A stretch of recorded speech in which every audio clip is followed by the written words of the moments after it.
اللہ الرحمن الرحیم الحمدللہ الذی جعلنا من المتمسکین بولایت امیر المؤمنین واولادہ المعصومین صلوات اللہ علیہم اجمعین الحمدللہ الذی لا یبلغ مدحتہ القائلون ولا یحصی نعماہ العارفون ولا یعدی حقہ المجتہدون الذی لا یدرکہ بعد الامم ولا ینالہ غوث الفتن الذی لیس لصفتہ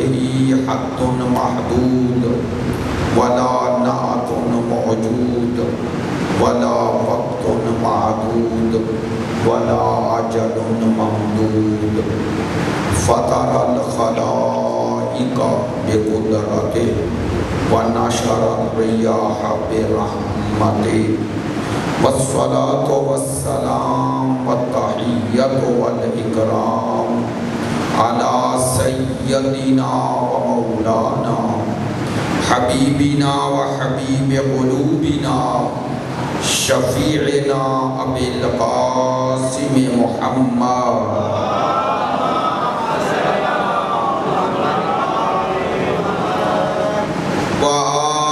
الاطیبین الاطہرین الاجمدین الامجدین الذین اذهب اللہ عنہم الرجس وطہرہم تطہیرا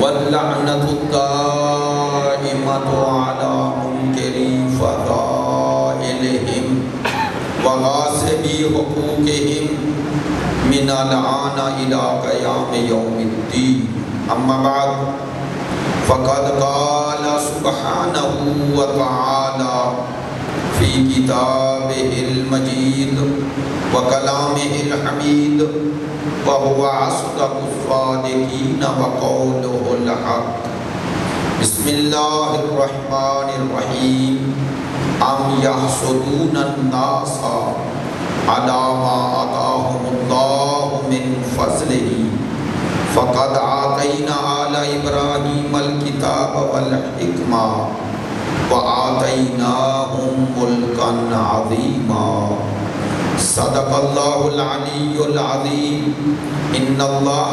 وملائکتہ یصلون علی النبی یا ایہا الذین آمنوا صلوا علیہ وسلموا تسلیما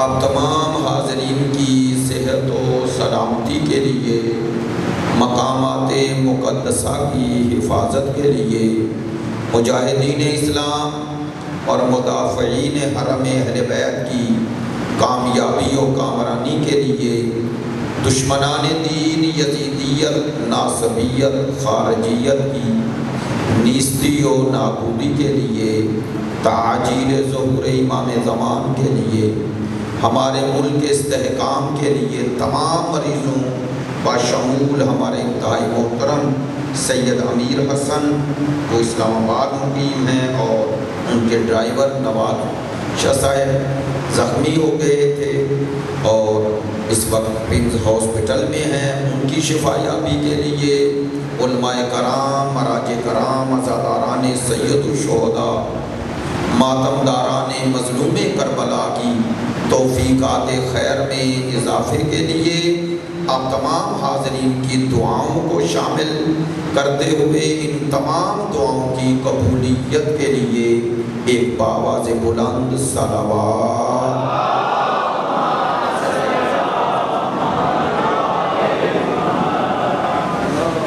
واجب الاحترام معزز و مکرم حاضرین مجلس، محبان اہل بیت، پیروان مکتب ولایت عاشقان مکتب شہادت۔ سلسلہ گفتگو کی تیسری نشست ہے۔ عنوان گفتگو مقام اہل بیت ہے، اور مقام اہل بیت سے کل بھی عرض کیا مقصود و منظور یہ ہے کہ امت میں اہل بیت اطہار کا مقام و مرتبہ از نظر خدا و مصطفیٰ کیا ہے۔ خدا نے، سرکار دو عالم نے، ان دونوں ہستیوں نے اپنے بعد امت میں اہل بیت رسول یعنی سرکار دو عالم نے اپنی اہل بیت، اور وہ اہل بیت کی اصطلاح بھی خاص ہے، عام نہیں، جنہیں امت میں چھوڑا۔ تو کل سلسلہ گفتگو میں نے یہ عرض کیا تھا کہ ہم جو اہل بیت کو بعد مصطفیٰ مانتے ہیں وہ سرکار دو عالم کی فرمان کی روشنی میں مانتے ہیں، کیونکہ سرکار دو عالم نے ارشاد فرمایا انی تارکن فیکم الثقلین، میں تم میں دو چیزیں چھوڑ رہا ہوں، اور ہمارے نزدیک یہ سرکار کی وصیت ہے۔ توجہ فرمائیں، چونکہ تارکن لفظ ہے، میں چھوڑ رہا ہوں۔ دیکھیں وصیت کے حوالے سے عموماً جو ہمارے ہاں نقطہ نظر پایا جاتا ہے تو وصیت کے دو معنی ہیں، دو طرح کی وصیت ہوتی ہے۔ ایک وصیت وہ ہے جو آپ اپنی ملک پراپرٹی کے بارے میں کرتے ہیں، مثلا انسان کی پراپرٹی ہے، اس میں کسی چیز کو وقف کر دیں یا اس کے حوالے سے وصیت کر دیں۔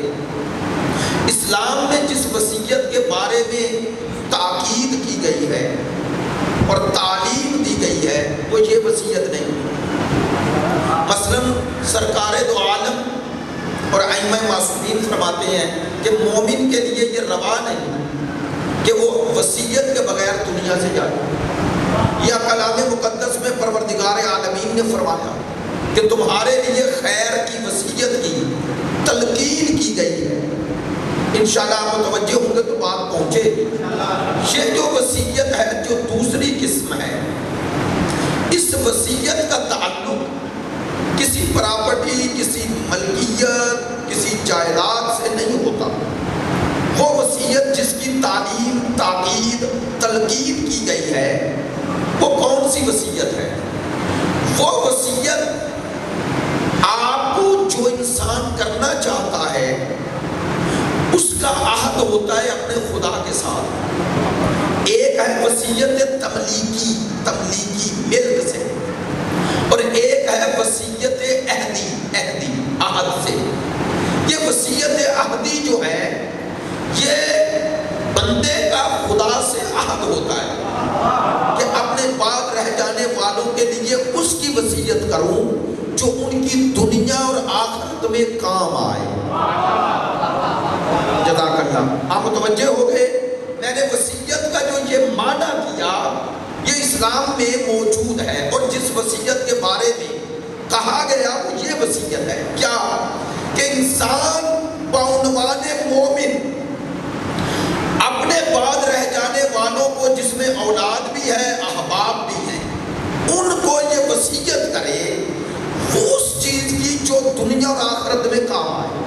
اسی لیے آپ مراجع کرام، علماء کرام اور عرفاء کی وصیتیں پڑھیں، جو وصیت ان کی عام طور پہ ہم نشر کرتے ہیں علماء کی مراجع کے دنیا سے جانے کے بعد، اس میں کوئی یہ تھوڑا ہی لکھا ہوتا ہے میری جائیداد ایسے تقسیم ہو، فلاں ایسے ہو، ایسا تو نہیں ہوتا۔ اس میں کیا ہوتا ہے، آپ اور ہم لوگوں کو وہ بزرگان تلقین کرتے ہیں، مثلا نماز، مثلا احکام دین، مثلا عزاداری سید الشہداء، ایسا ہی ہے نا۔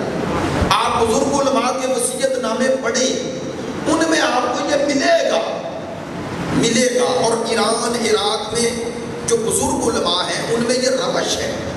یہ جو وصیت کی جاتی ہے نا، جو نشر بھی ہوتی ہے، یہ وصیت تبلیغی نہیں، وصیت عہدی ہے۔ یہ لفظ یاد رکھیں گے تو بات سمجھ میں آئے گی، میری بات پہنچے گی آگے۔ وصیت عہدی، اب میں نے عرض کیا کہ سرکار کی یہ حدیث انی تارک فیکم الثقلین، حقیقت میں یہ سرکار کی وصیت ہے، اور وصیت بھی تبلیغی نہیں، وصیت عہدی ہے۔ کاش میری بات پہنچ جائے، وصیت عہدی ہے، عہدی نہیں، آسان کرو۔ ملکیت کے بارے میں آپ کو وصیت کرنے کا بعض جگہ تو حق بھی نہیں، چونکہ وہ جائیداد کی تقسیم انسان کے مرنے کے بعد وہ وصیت کے مطابق نہیں ہوتی تقسیم، وہ وراثت کے مطابق ہوتی ہے۔ وراثت وصیت نہیں ہوتی، وراثت قانون ہے جو اللہ نے بنایا ہے۔ کاش میری بات پہنچ جائے، یعنی اگر انسان اچانک بھی دنیا سے چلا جائے، وصیت نہ بھی کرے، تو جائیداد کی ملکیت کی تقسیم میں اس کی خواہش کا لحاظ نہیں رکھا جائے گا، قانون کا لحاظ رکھا جائے گا۔ ایسا ہی ہے نا، مثلاً آسان کروں، اگر ایک انسان یہ وصیت بھی زندگی میں کر دے، وصیت کرے، وصیت ہبہ نہ کرے، ہبہ نہ کرے، وصیت کرے، اس کے 4 بیٹے تھے، وہ کہے کہ میرے ایک بیٹے کو ساری جائیداد دے دی جائے، یہ وصیت کر کے دنیا سے چلا جائے، چاہے پڑھ لیں اور علماء سے بھی پوچھ لیں، اس وصیت کی کوئی حیثیت نہیں۔ اسلام میں اس وصیت کی کوئی حیثیت کیوں؟ جیسے وہ دنیا سے گیا، یہ وصیت کا لدم۔ ہاں ایک بات ہے، اگر اپنی زندگی میں یہ جائیداد کسی ایک کو ہبہ کر دے، وہ الگ بات ہے، وہ تو ظاہر ہے وصیت وراثت میں رہی نہ، چونکہ وراثت وہ ہوتی ہے جو جانے والے کی مرنے تک ملکیت ہو۔ بات سمجھ میں آ رہی ہے؟ تھوڑا تھوڑا ساتھ یہ باتیں آپ تک پہنچے، چونکہ میں نے آج آپ سے بات کر لی ہے اسی تناظر میں، تو عرض یہ کر رہا ہوں، اگر انسان وصیت لکھ بھی دے، کہہ بھی دے کہ میرے 4 بیٹوں میں ایک بیٹے کو سب جائیداد دے دو، اسلام کہتے ہیں جیسے دنیا سے گیا اس کی وصیت ختم۔ کیوں؟ توجہ بھائی، چونکہ اس کی وصیت قانون وراثت سے ٹکرا گئی، وصیت تھی اس کی، قانون تھا اللہ کا۔ بات توجہ نہیں ہے، بعض دوست متوجہ ہیں، بھائی یہ وصیت تھی اس کی، قانون وراثت ہے، جب اللہ کے حکم سے اس کی وصیت ٹکرائی تو اب اس کی بات نہیں چلے گی، اللہ کی بات چلے گی، چونکہ حقیقی مالک یہ نہیں، حقیقی مالک وہ ہے۔ کیوں اس کی وصیت پر اعتبار نہیں ہوگا؟ چونکہ قانون وراثت انصاف پر بنایا گیا ہے، احساسات پر نہیں۔ بات توجہ تو ہے، قانون وراثت احساسات پر نہیں بنا، انصاف پر بنا، اور چونکہ اس کی وصیت میں توجہ رہے، چونکہ اس کی وصیت میں 3 بچوں کا حق ایک بچے کو مل رہا ہے، تو یہ 3 بچوں پہ ظلم ہے۔ اللہ نے کہا لہذا اس کی وصیت کو نہ دیکھنا، میرے قانون کو دیکھنا۔ اب میری بات پہنچنی چاہیے جو تمہید کے بعد کہنا چاہ رہا ہوں، اب بول کے بتائیں، یہ قانون وراثت ہم تک ہے تو اللہ کا حکم، قانون اللہ کا، لیکن پہنچا کس کے وسیلے سے؟ سرکار کے، سید الانبیاء کے۔ تو سید الانبیاء نے یہ قانون وراثت امت کو دیا نا، اور کہا کہ اگر کوئی باپ بھی اس قانون کے خلاف چلے تو باپ کو نہ ماننا، قانون کو ماننا۔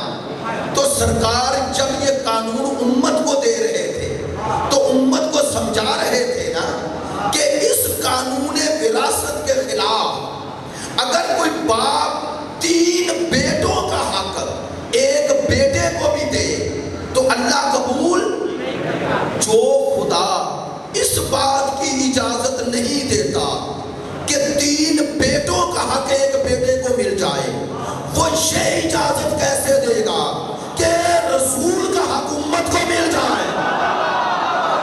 توجہ نہیں ہوئی ہے، بعض دوستوں تک میری بات شاید پہنچی نہیں ہے، متوجہ ہیں؟ میں نے جو جملہ کہا آپ متوجہ ہیں؟ عزیزو، جو خدا عام مومن کو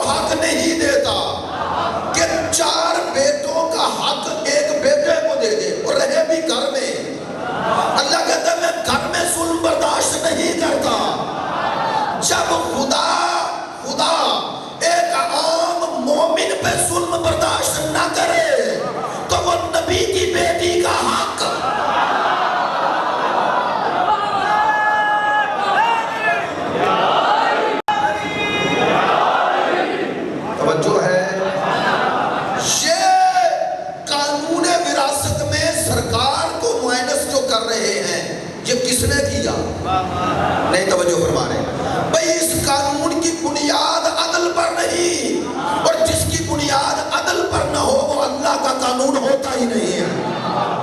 توجہ ہے؟ لہذا عرض یہ کر رہا تھا کہ یہ وصیت تملیکی میں بھی البتہ اس وصیت تملیکی میں ایک اختیار ہے باپ کو، وہ کیا؟ اس کی جائیداد بہت زیادہ تھی، اس میں کچھ زمین وقف کر دے، یہ اختیار ہے، وقف کر دے کہ یہ امام برگاہ، مسجد، ڈسپینسری، اسکول، کسی یتیم خانے کے لیے وقف کرتا ہوں، وہ بیٹوں کا حق نہیں، لیکن وہ بھی اس لیے نہیں کہ وصیت ہے، وہ بھی اس لیے کہ وقف ہے۔ میری بات نہیں پہنچی، وہ وصیت کی وجہ سے نہیں، وقف کی وجہ سے وقف ہو گیا، وقف ہو گیا۔ تو عرض کر رہا تھا یہ وصیت تملیکی، اس کے بارے میں اسلام میں تاکید نہیں کی گئی، میری پاس آیا نہ ہو۔ جس وصیت کے بارے میں کہا گیا وہ وصیت عہدی ہے۔ وصیت عہدی میں بندہ خدا سے عہد کرتا ہے کہ وہ چیز اپنے بعد اپنے مومنین، بچوں، احباب کو دے کے جاؤں جو ان کی دنیا میں نہیں آخرت میں کام آئے۔ اب سوچو جب عام مومن یہ وصیت کرے گا تو وہی دے گا نا جو اہم ہوگی، اور اگر وصیت کرنے والی مصطفیٰ جیسی ذات ہو، اللہ اکبر، اگر یہ وصیت عہدی کرنے والی ذات مصطفیٰ ہو، نہیں جملہ آسان کرنے کی کوشش کرتا ہوں، شاید نہ کر سکوں لیکن اس سے آسان نہیں ہو سکتا۔ بھئی سرکار خدا سے عہد کر رہے ہیں کہ اے میرے خدا، میں اپنی امت کے لیے وہ وصیت کر رہا ہوں کہ جیسے تجھے مجھ پر اعتبار ہے مجھے ان پر اعتبار ہے۔ توجہ ہے میری بات پہ؟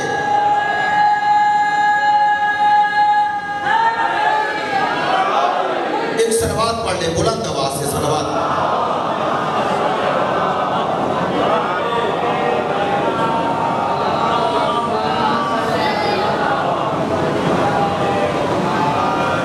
توجہ ہے؟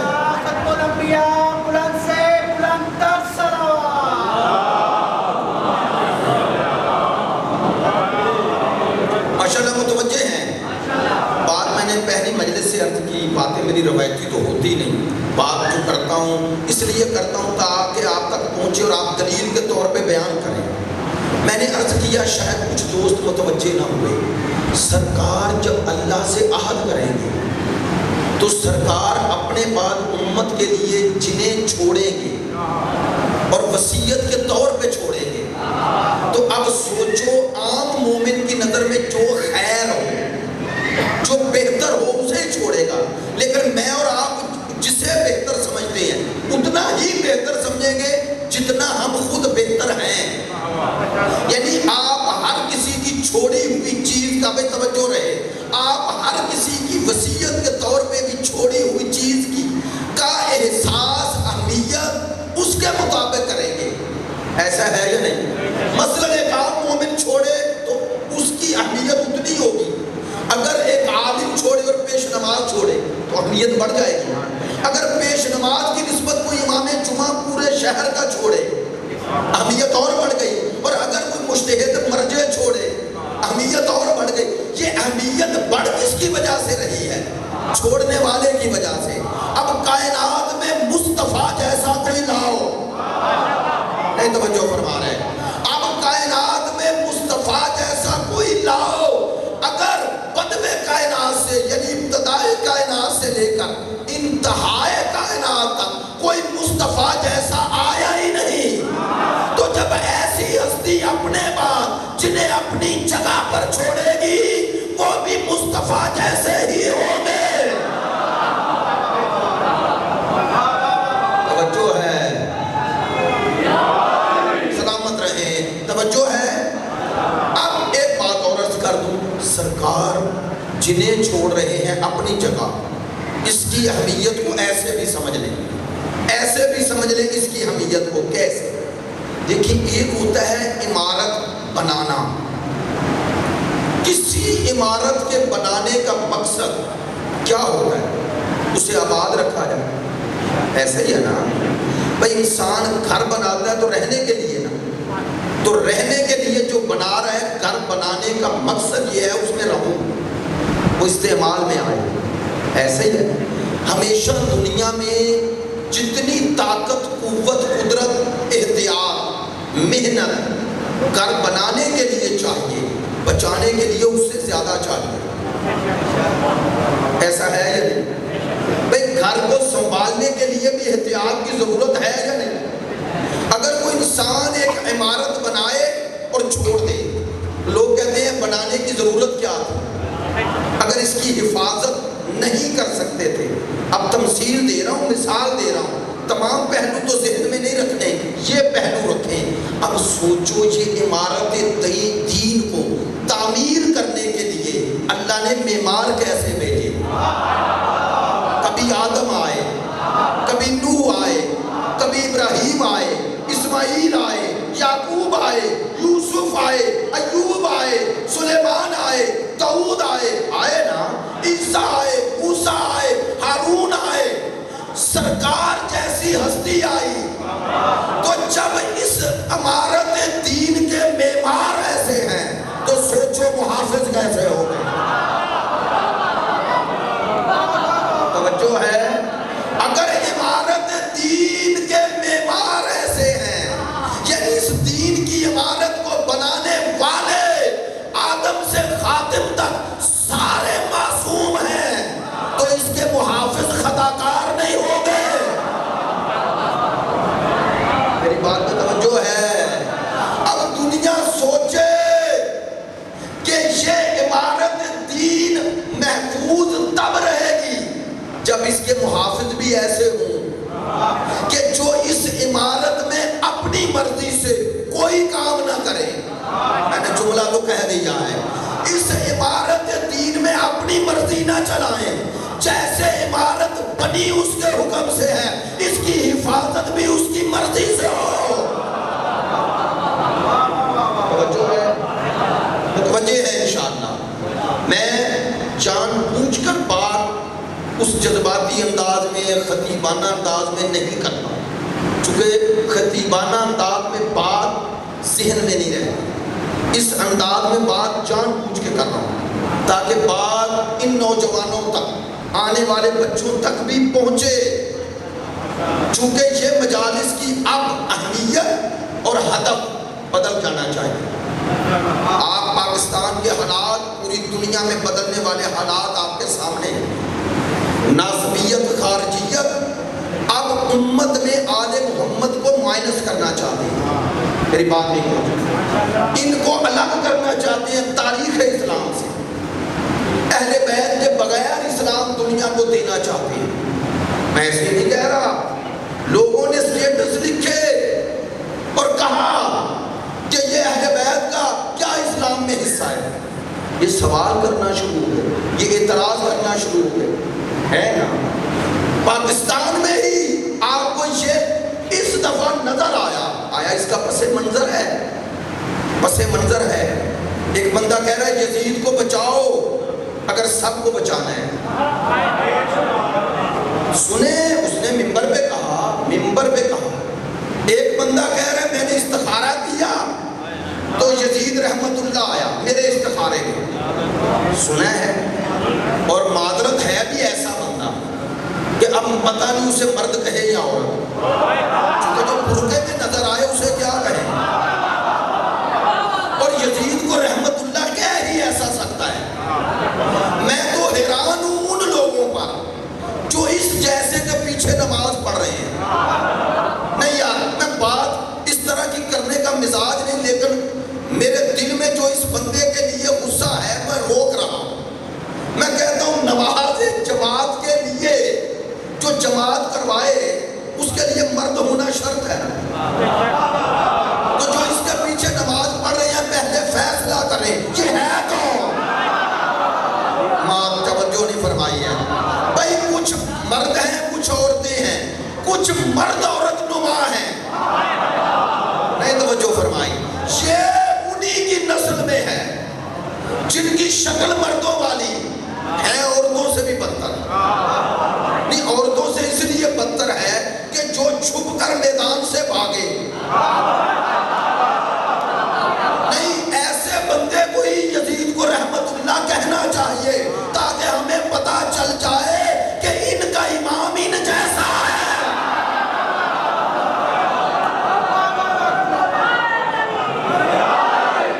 میری بات میں توجہ ہے.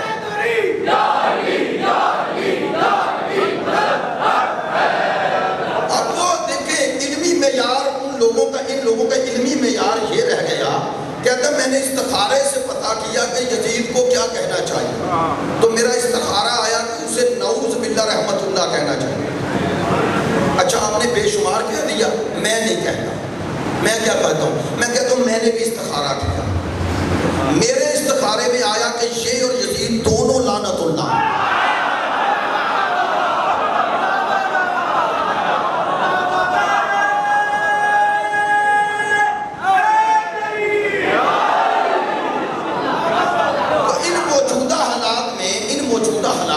بیداری ہے، ہوشیاری چاہیے، بیداری چاہیے، ہوشیاری چاہیے. جنگ میں کہہ رہا ہوں بیداری اور ہوشیاری چاہیے، ٹھیک ہے نا. اور انشاءاللہ منظم ہونا ہے. پاکستان میں حالات مشکل آئیں گے، ممبر سے کہہ رہا ہوں مشکل آئیں گے، اس لیے کہ ان مشکل حالات کے پیچھے عالمی سازش ہے، عالمی سازش ہے. بیدار رہنا ہے. میرے اور آپ کے امام فرماتے ہیں صادق آل محمد،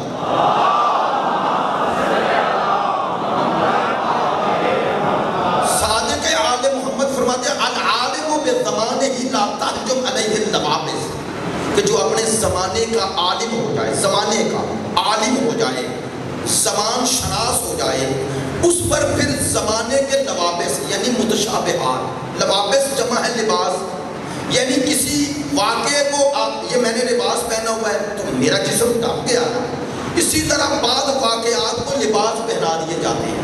ظاہر کچھ اور نظر آتا ہے، باطن اور ہوتا ہے. نہیں توجہ فرما رہے ہیں. مولا فرماتے ہیں جو زمانے کی معرفت حاصل کر لے وہ ظاہر نہیں دیکھتا، وہ باطن دیکھتا ہے. یہ تمام پاکستان کے حالات خراب کرنے کے پیچھے کچھ ہے، اور وہ کیا ہے؟ وہ پے در پے ہو رہے ہیں. پہلے ایک عرب ملک نے اسرائیل کو قبول کیا، اس سے پہلے پاکستان کے حالات خراب کیے گئے. کیوں؟ چونکہ پاکستان دنیا کے بڑے اسلامی ممالک میں ایک ہے، اور یہاں کا شیعہ سنی دونوں الحمدللہ وہ اسرائیل سے نفرت کرتے ہیں. لہذا ان ممالک کو خطرہ تھا کہ سب سے زیادہ رد عمل یہاں سے ہوگا. توجہ ہے. اس لیے ان واقعات کو چھپانے کے لیے اور آپ کی اور میری توجہ تبدیل کرنے کے لیے یہ سب کیا جا رہا ہے. توجہ ہے. سب کچھ یہ جو خطبہ دیا ہے اس دفعہ امام کعبہ نے، اس نے یہودیوں کی تعریف کی ہے. آپ کو پتہ ہے یہودیوں کی نہیں، صہیونیوں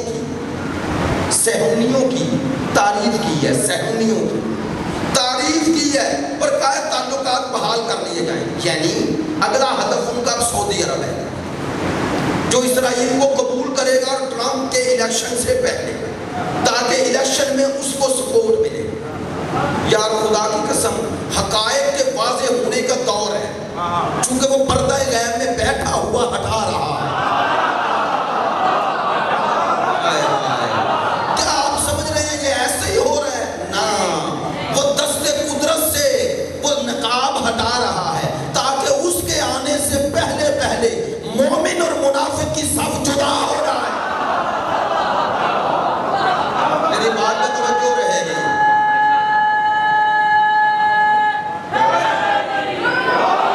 نہیں یار، سب مل کر، میں سمجھ رہا ہوں کچھ لوگ نعرہ نہیں لگا رہے، میرے ساتھ 5 دفعہ لبیک یا حسین،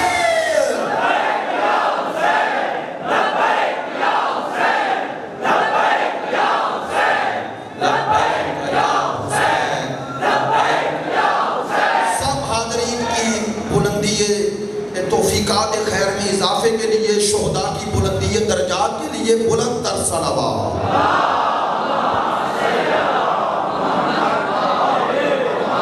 یہ باتیں جو کر رہا ہوں یہ میری گفتگو میں میری ذمہ داری ہے کہ ممبر سے آپ تک اور ان نوجوانوں تک یہ باتیں پہنچاؤں۔ میں نے عرض کیا کہ ملکی حالات کو خراب کرنے کے پیچھے مقامی نہیں انٹرنیشنل گیم ہے، تو اس عالمی گیم میں حصہ نہیں بننا، ہم نے اس عالمی گیم میں سمجھنا دشمن کہاں کھیلنا چاہتا ہے اور کیا کھیلنا چاہتا ہے، توجہ ہے کیا کرنا چاہتا ہے۔ لیکن یہ بات بھی ضرور کریں گے اور ممبر سے کریں گے، میں نے ابھی کہا حقائق کھل رہے ہیں اور اسی حقائق سے پردہ ہٹنے سے کچھ لوگ خوف زدہ ہیں جن کے مذہب کی بنیاد تضادات پر ہو، وہ لوگوں کو زیادہ دیر رکھ نہیں سکتے۔ جہاں قاتل اور مقتول ایک جیسا ہو، میں نے بات کہہ دی ہے، جہاں ظالم اور مظلوم دونوں ایک جیسے ہو، وہ چھپا طاقت سے تو سکتے ہیں لیکن اس طاقت کے ساتھ بھی حقائق کو زیادہ دیر لوگوں سے دور نہیں رکھ سکتے۔ اس لیے دنیا میں جو ہلچل ہے، یہ تضادات سے نکلنے کے لیے دنیا میں ایک شعور ہے اور اسی شعور کو وہ دبانا چاہتے ہیں، اور یہ شعور عزاداری نے دیا، یہ شعور حسین نے دیا، یہ شعور امام حسین کی جد و جہد نے دیا، اور دشمن چاہتا ہے یہ عزاداری یا محدود ہو جائے یا ختم ہو جائے۔ کیوں؟ تاکہ اسلام حقیقی، وہ اسلام پہ توجہ رہے، باتیں ذرا اس طرح اندر میں آ گئی، وہ اسلام جو ظالم اور مظلوم میں فرق کرتا ہے، جو قاتل اور مقتول میں فرق کرتا ہے، وہ اسلام دنیا کے سامنے نہ آئے۔ اللہ کی قسم یہ چاہتے ہیں، وہ چاہتے ہیں کہ ظالم اور مظلوم دونوں سے آنکھیں بند کر لو۔ یہ تھا یزید، یہ اسلام دینا چاہتا تھا، اور حسین کربلا میں آ کے اسی اسلام سے اسلام حقیقی کو جدا کر گئے۔ میں نے بات کہہ دی ہے، میرا حسین جدا کر گئے۔ جدا کیسے ہو سکتا ہے؟ اگر یزید فاسق ہوتا، فاجر ہوتا، ظالم ہوتا تو لوگ قبول کر لیتے، لو بھائی وہ تو یزید تھا، اسرائیل میں کون سا خوبی ہے اور سب مان رہے ہیں۔ میں نے پھر بات کہہ دی ہے، سب مان رہے۔ ایک جملہ جلدی میں کہتا ہوں، اللہ کی قسم ایک مسئلہ اور حل ہو گیا۔ سنتے تھے بعض لوگ کہتے تھے شیعہ عبداللہ ابن سبا یہودی کی پیداوار ہے، کہتے تھے نا بھائی، سنا ہے یا نہیں؟ کہتے تھے یہودیوں کی پیداوار۔ لو دیکھ لو، جس نے جو بنائے ہوتے ہیں وہ ادھر ہی جاتے ہیں۔ میری بات پہنچ رہی ہے؟ آج دیکھ لو یہودی کس کے ساتھ ہیں، کس کے خلاف ہیں، کن سے انہیں ڈر ہے اور کن سے امید ہے۔ جو ہے جاؤ دیکھ لو، جو جس نے بنائے ہوتے ہیں ان کی ان سے تو دشمنی نہیں ہوتی۔ ہاں خدا کی قسم شیعہ کی یہودی سے دوستی ہو ہی نہیں سکتی، چونکہ ہم تو خیبر ہر مجلس میں پڑھتے ہی اس لیے ہیں۔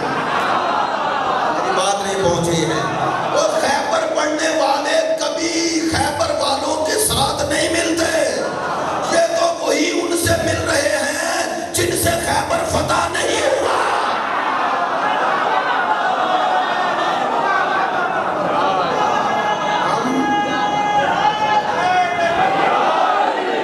ایسے ہی تھوڑا ہے، اسی لیے جب لبنان کی جنگ ہوئی نا، لبنان کی جنگ آپ کو یاد ہے کہ وہ اولاد زہرا، وہ اولاد علی، وہ مرد مجاہد سید حسن نصر اللہ آئے دنیا کے ٹی وی میڈیا پر، جنگ تھی، ہر ٹی وی کا کیمرہ اور ہر کوئی خبر دینا چاہتا ہے۔ انہوں نے ایک جملہ کہا، انہوں نے کہا آج کوئی بیان دینے نہیں آیا، آج صرف یہودیوں سے کہنے آیا ہوں انا بنو حیدر۔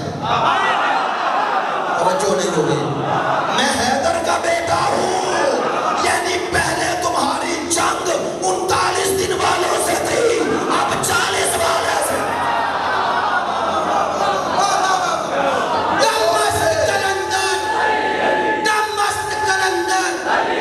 کعبے کا گوہر، جبریل کا ٹیچر، حسنین کا بابا، زہرا کا شوہر، نعرہ حیدری،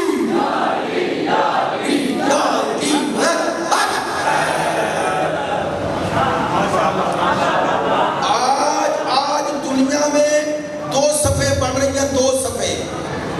شیعہ سنی کی تفریق ختم ہوگی انشاءاللہ. 2 صفحے بنے گی, 2 صفحے, 2 صفحے, یا حسینی یا یزیدی, یا حسینی یا یزیدی, 2 ہی صفحے رہنی ہیں. ہم شیعہ سنی کی تفریق کے قائل ہی نہیں. ممبر سے کہہ رہا ہوں, میں عوامی کے ساتھ کہہ رہا ہوں, نہیں قائل. ہم دیکھیں گے کہ اس کے کردار میں حسینیت ہے یا یزیدیت. جو یزیدیت کا کردار رکھتا ہو چاہے ہم میں ہو, نہیں مانتے.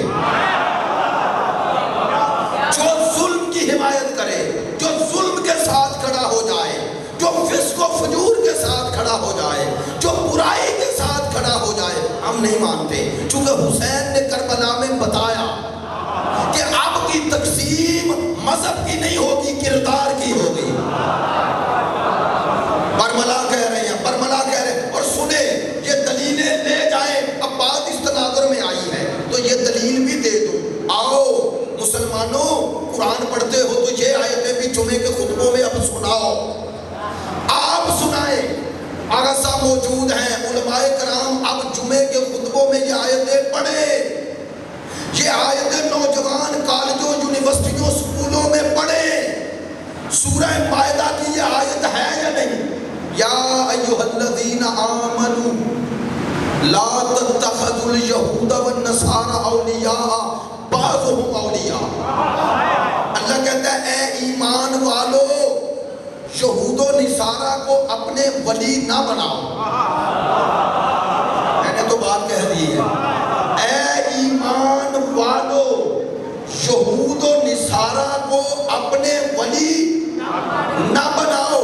یہ ایک دوسرے کے ولی ہیں, تمہارے نہیں ہو سکتے. جب بھی اسرائیل کے خلاف بات ہو تو بولتا کون ہے اس کے حق میں؟ ماشاءاللہ کون؟ امریکہ. نصارہ ہے نا, یہ یہود وہ نصارہ آپس میں ولی ہیں نا. جتنی دفعہ بھی ویٹو کی کس نے کی اسرائیل کے خلاف؟ امریکہ نے نا. ایسا ہی ہے نا. تو یہود و نصارہ آپس میں ولی ہیں, تمہارے نہیں ہو سکتے. اچھا, اللہ نے کہا لیکن اگر کسی کو شوق آ جائے کہ انہیں ولی بنائے تو پھر میں فیصلہ سنا رہا ہوں اللہ, من یتولہم منکم فإنہ منہم. جو انہیں ولی بنائے, اللہ کہتا ہے وہ انہی کا ہے, تمہارا نہیں. میری بات میں توجہ رہے. پروردگار کہہ رہے جو انہیں ولی بنائے وہ انہی سے ہے. نہیں, آپ تک جملہ جیسے پہنچانا چاہ رہا ہوں, دل چاہتا ہے اس حوالے سے گفتگو آ گئی تو یہ بھی روشن کری کے لیے, آپ تک بیداری کے لیے ضروری ہے. روایتی مدرسہ اپنی جگہ, فضائل و مصائب اپنی جگہ, لیکن آج کے یزیدیوں کی شناخت بھی تو ضروری ہے. چونکہ ہم مجلسوں میں حسینیت زندہ باد کہتے ہیں, حسین نہیں. یزیدیت مردہ آباد کہتے ہیں, یزید نہیں. یعنی 61 ہجری سے لے کر قیامت تک ہر یزید پہ لعنت کر رہی ہے. ایسا ہی ہے نا. تو آؤ, آج کے یزیدیوں کی پہچان قرآن کروا رہے ہیں. قرآن کہہ رہے ہیں یا ایھا الذین آمنوا, اے ایمان والو. بھائی میری بات آیا نہ ہو. اے ایمان والو, یہود و نصارہ کو اپنے ولی.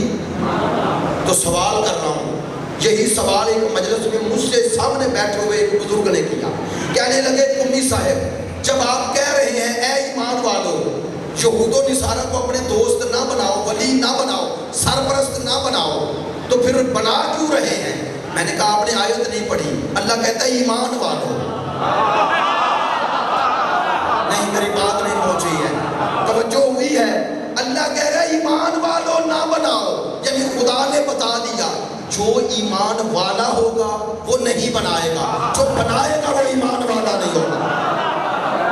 اچھا سننا, بات آپ تک پہنچ گئی اور ترتیب سے پہنچ گئی. آج کی مجلس کا یہی سب سے بڑا پیغام. سننا, ایمان والو, یہود و نصارہ کو ولی نہ بنانا ورنہ انہی سے ہو جاؤ گے. یا اللہ پھر ہم کسے ولی بنائیں؟ کہا انما ولیکم اللہ. توجہ نہیں فرمائی. تم ولی بناؤ اللہ کو, رسول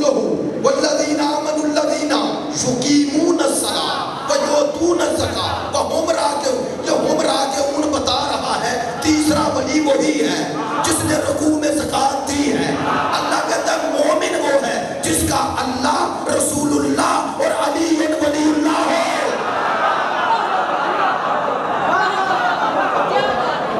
اچھا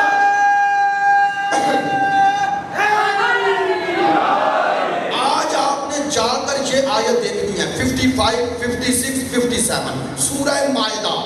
اس آیت کے اگلی آیت ساتھ ہی ملی ہوئی ہے. کیا خوبصورت آیت ہے. من یتولی اللہ ورسولہ والذین آمنوا. اللہ کہتا ہے جو ولی بنائے اللہ کو، رسول کو اور ان کو، وہ مومنین جن کا پیچھے ذکر ہوا. اب کہہ دوں آسان، جو اللہ، رسول اور ان کو جن کو اللہ نے بنایا اسے اپنا ولی بنائے. اللہ کہتا ہے وہ کیا ہے؟ خدا کہتا ہے اولئک حزب اللہ. میں نے بات کہہ دی ہے. اللہ کہتا ہے یہی اللہ کا گروہ ہے.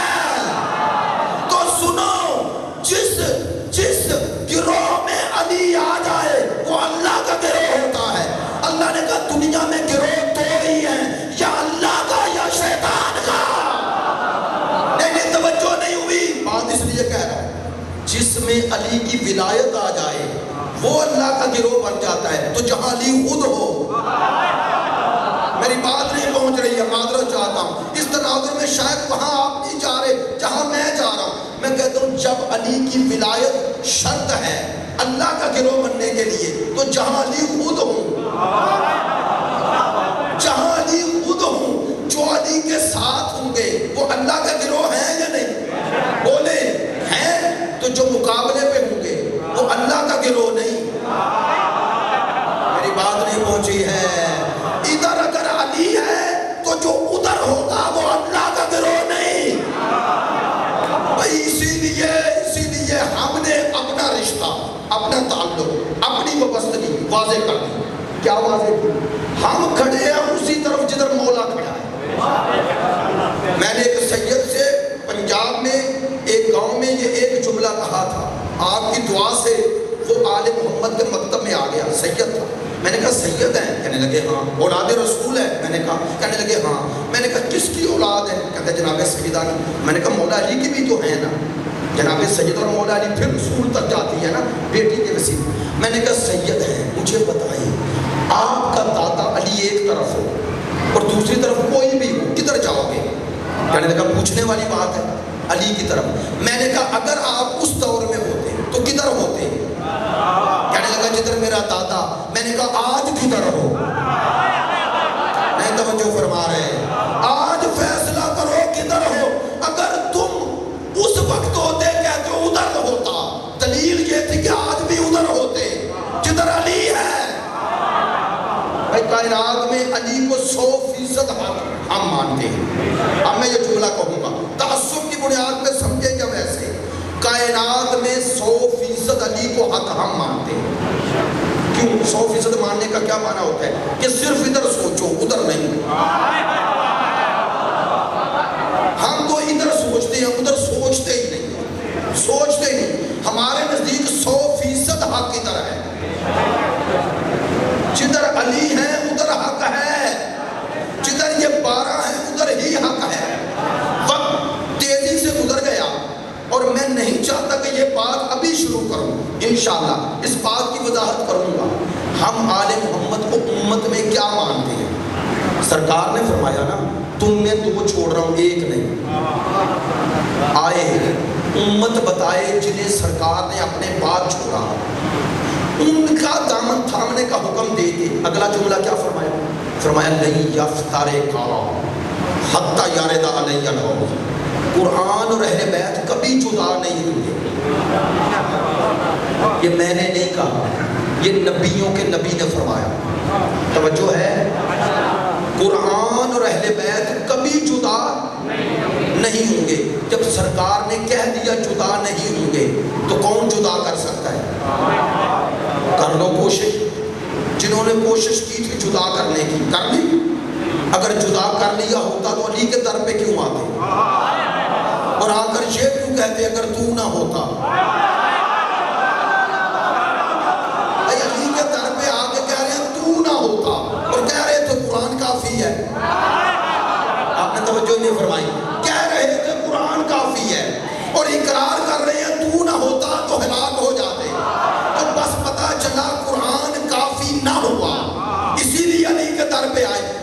لیے رسول نے کہا تھا قرآن علی سے جدا ہوگا ہی نہیں. سوچنا میں نے کیا کہا ہے, قرآن علی سے جدا نہیں ہوتا. اچھا اب آخری جملہ پاس بیٹھو. قرآن اہل بیت کے ساتھ ہے, پاس نہیں. کل وضاحت کروں گا. اس مجمع میں آپ سب میرے ساتھ بول رہے ہیں, اب آپ کو نہیں کہہ رہا لیکن سمجھانے کے لیے, اس مجمع میں بھی کچھ لوگ میرے پاس ہیں, ساتھ نہیں. ایسے جنہیں میری بات سمجھ میں نہیں آ رہی وہ پاس ہیں, جنہیں میری بات سمجھ میں نہیں آ رہی وہ پاس ہیں, ساتھ نہیں ہیں. اور جنہیں سمجھ میں آ رہی ہے وہ ساتھ ہیں. سرکار نے فرمایا قرآن اہل بیت کے ساتھ ہے, پاس نہیں. نہیں توجہ فرمائی نہیں. فرمایا جو آل محمد سے جدا قرآن کو کر دے گا نا اس کے پاس رہے گا, ساتھ نہیں. جو ہے جو آل محمد کو قرآن سے الگ کر دے, یعنی قرآن کی تفسیر آل محمد سے نہ لے, آیت کا معنی آل محمد سے نہ لے, دین آل محمد سے نہ لے, فرمایا ان کے پاس ہے, ساتھ نہیں. اور یاد رکھنا ساتھ والے بننا, پاس والے نہ.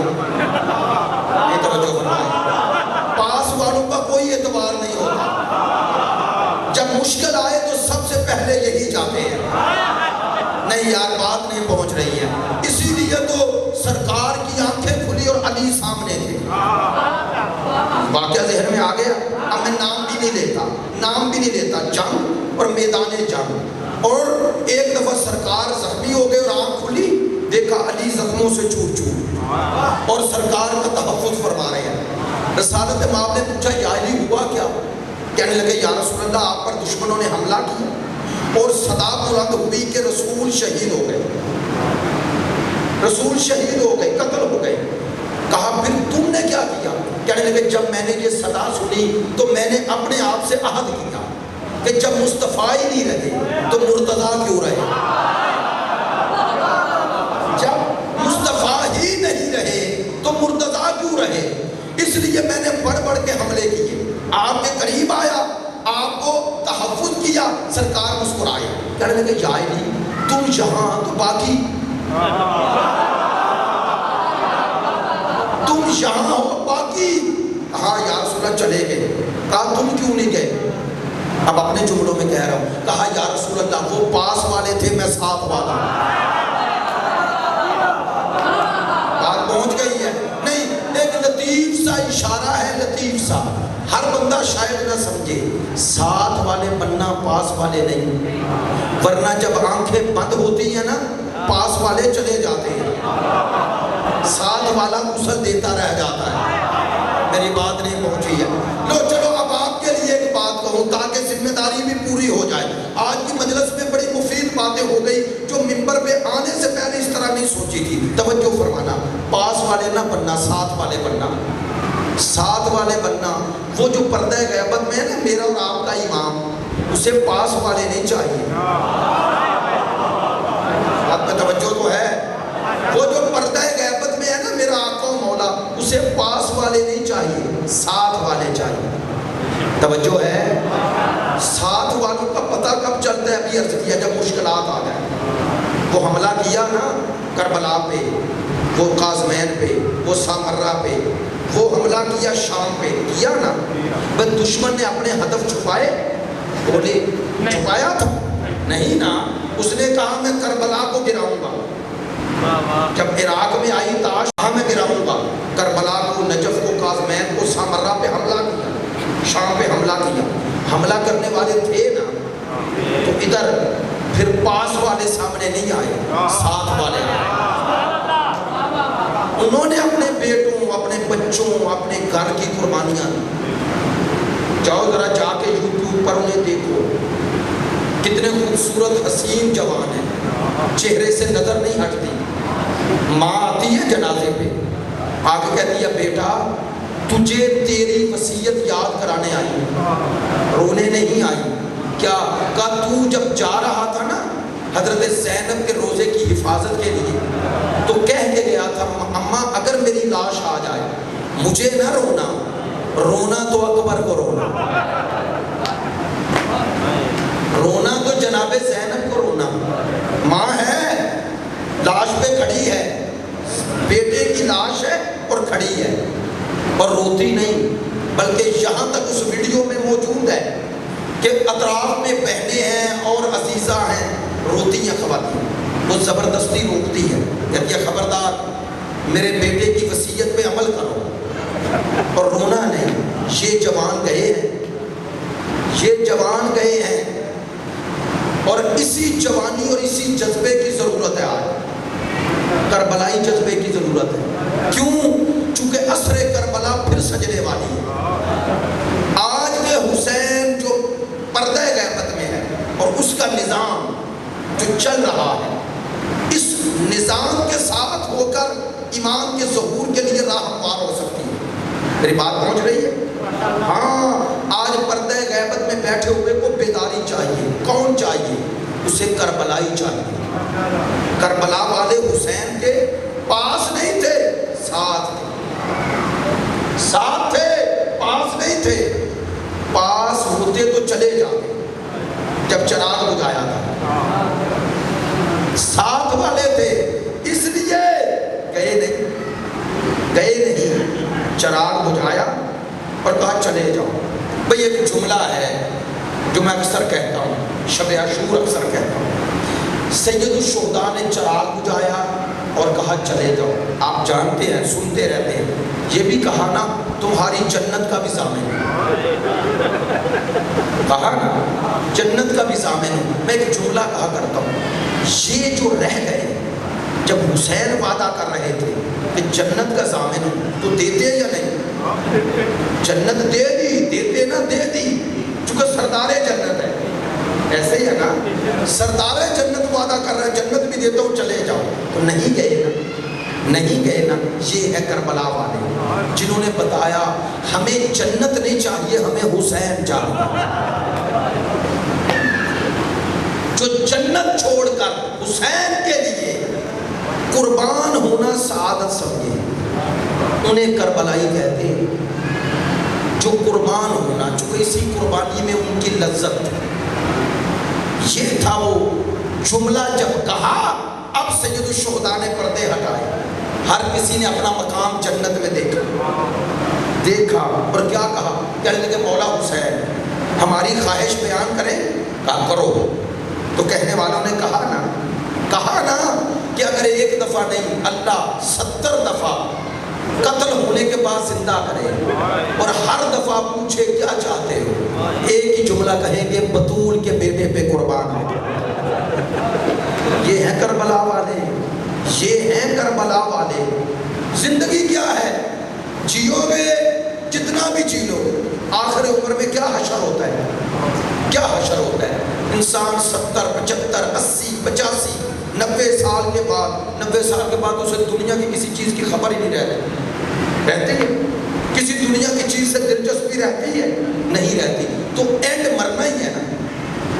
اسی لیے میرے مولا نے کہا یا اللہ مجھے وہ موت پسند نہیں جو بستر پہ ایڑیاں رگڑ کے آئے. مجھے وہ موت پسند ہے جو میدان جہاد میں آئے، میدان کارزار میں آئے. زندگی کتنے دنوں کی ہے اور کتنے دن رہے گی؟ انجام موت. چلے ایک جملہ اور کہہ رہے اور پھر مصائب کی طرف آ جاؤں. ایک جملہ کہوں عزیزو، اگر یہ کربلا والے چلے جاتے میرے مولا نے اجازت دی، کتنی دیر زندہ رہتے؟ 20 سال 30 سال 40 سال ایسے ہی. تو اس کے بعد بھی مر جاتے نا، تو ان کا نام کہیں آتا؟ بولے کہیں رہتا؟ آج ذکر ہوتا؟ یہ ہے کربلا والے کا شعور. یہ تھا وہ سمجھ رہے تھے حسین کو چھوڑ کے چلے گئے تو زندہ رہ کے بھی مردہ ہیں، حسین پہ مر گئے تو مر کے بھی زندہ لیکن یہ تو شب عاشور ہے نا. ہر کوئی کہہ رہا ہے حسین تجھے چھوڑ کے جائے.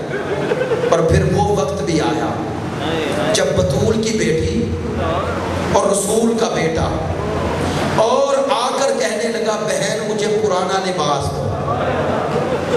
میں صرف اشارہ کر رہا ہوں. آیا نا وہ وقت، اب میں کیسے کہوں وہ شان اور یہ مصائب، اور اس میں بھی معراج اس میں بھی معراج۔ کیسی معراج؟ جب میرے مولا نے بہن سے لباس مانگا تو لباس دیا نا۔ میں ایک جملہ آپ کے لیے اپنی ماؤں بہنوں کے لیے کہہ رہا ہوں، میں کہتا ہوں یہ جو لباس جناب زینب نے سید الشہداء کو عاشور کے دن دیا ہے نا، 10ویں محرم کے دن، خدا کی قسم یہ حسین کا لباس نہیں تھا، کفن تھا۔ نہیں شاید میری بات نہ پہنچی۔ او خدا کی قسم کائنات میں کوئی بہن نظر نہ آئی جو اپنے ہاتھوں سے بھائی کو کفن پہنائے۔ یہ میری آقا زادی زینب کی مصیبت ہے، یہ مظلومیت ہے، لیکن وہ وقت بھی آیا۔ ابھی میں نے عرض کیا نا، وہ شب عاشور ہر کوئی کہہ رہا ہے مولا آپ کو چھوڑ کے نہیں جائیں گے۔ پھر حسین تیار ہو کے جب آئے تو اپنے ذوالجناح کے پاس کھڑے ہیں نا، کہتے ہیں ناظر یمینا و شمالا، دائیں بائیں دیکھا اور پھر کہا یا ابطال الصفایا یا فرسان الحجا، اے میرے شیرو، اے میرے شہ سوارو، کل شب تو مجھے چھوڑ نہیں رہے تھے، آؤ کوئی تو حسین کو سوار کرو۔ اب میں نے یہ جملہ کیوں کہا؟ ایک جملہ کہنا ہے، ابھی یہ کہا تھا کہ ایک ہاتھ لگام میں آیا۔ جانتے ہو کیا ہے حسین کی مصیبت کتنی بڑی؟ پلٹ کے دیکھا تو اب مولا کی چیخ بلند ہو گئی، سید الصابرین کی کیوں؟ کہنے لگے زینب اب تو سوار کرائے۔ اجرکم من اللہ۔ عزادارو، کائنات میں ہم نے کبھی ایسے لاشیں نہ دیکھے جن لاشوں پہ گزرنے والوں کو قاتلوں سے رونے کی اجازت مانگنا پڑے۔ نہیں جملہ میں نے شاید جلدی میں کہہ دیا، کائنات میں کبھی مقتول کے رشتہ داروں کو قاتلوں سے رونے کی اجازت نہیں مانگنا پڑتی۔ کائنات میں بطول کی بیٹی ہے اور رونا چاہتی ہے اور قاتل سامنے ہے۔ ہاں میں 2 دن سے بی بی کا ذکر کر رہا ہوں، دل چاہتا ہے آج کی مصیبت اس بی بی کی آپ کے سامنے پیش کروں جس کی عمر کم تھی، مصائب زیادہ ہے۔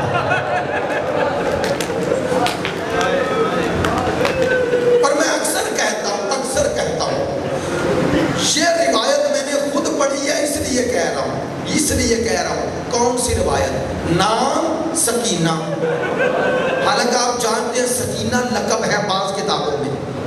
جناب سکینہ کے جو مصائب ہیں وہ عربی کتابوں میں رقیہ نام سے ہیں، تو پتا چلا بعض نے کہا فاطمہ نام، بعض نے کہا رقیہ نام، رقیہ بنت الحسین، رقیہ بنت علی، یہ دونوں چلتے ہیں، شاید امام نے بھی نام رکھا ہو، لیکن سکینہ کا معنی سارے علماء سے پوچھ لینا تسکین سے ہے، یعنی جو حسین کے دل کی تسکین ہے۔